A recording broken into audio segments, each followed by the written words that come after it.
That's Benjamin Alvarez.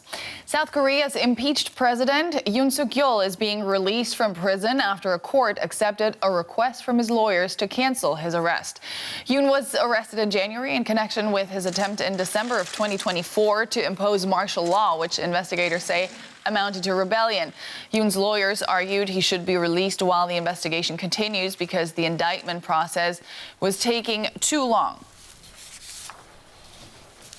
Let's go live to Seoul now and bring in journalist Fabian Kretschmer. Fabian, what more can you tell us about his release and how significant it is? I would say it's quite significant because Yoon Suk Yeol, he has been detained since mid-January, so this is the first time that he'll be a free man for quite some time. And actually a lot of people in South Korea, a lot of observers have expected that he would not leave jail anytime soon. But here we are now. So actually I'm in downtown Seoul in the Foreign Press Center, and I could literally hear when the court made the decision to release him from custody, because Yoon Suk Yeol's supporters, they have been gathering here in large numbers, demonstrating, and they were quite cheerful now because the whole dynamic, his whole legal battles that he is fighting, they are now getting actually a new dynamic, and I think this is quite an unexpected development. A new dynamic, but this is not the end of his legal troubles, is it?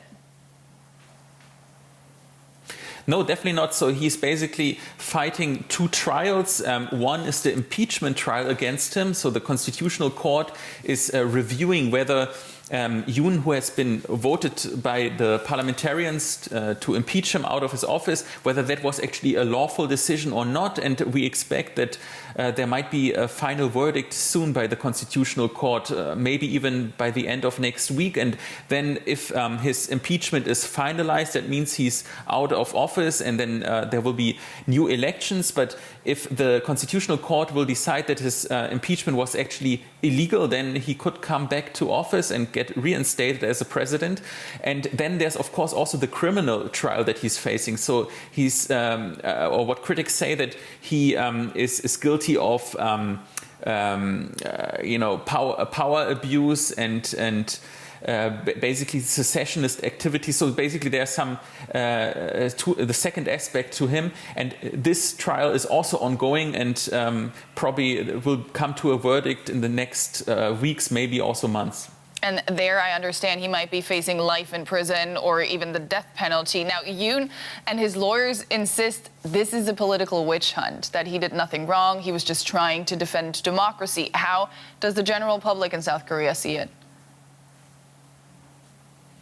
I mean, the general public in South Korea is actually, like the political landscape, very divided. So you have the supporters who basically share Yoon's view that he wanted to save the country, that the opposition is, collaborating with communist forces in North Korea and China. I mean, that's basically the side of the right-wing party here. But then you have, of course, a large share of the opposition, but also of civil society and the public, who think that basically Yoon Suk Yeol put the democracy here in South Korea at danger by, imposing martial law, by sending out soldiers to the parliament, and basically keeping the democracy coming to a standstill. And if you look at the public numbers, then it's pretty much divided. But I would say the newest numbers are probably 60% are supporting that Yoon Suk Yeol should get out of office, should get impeached. So I would say the public opinion is slightly against Yoon Suk Yeol, but he still has his supporters, and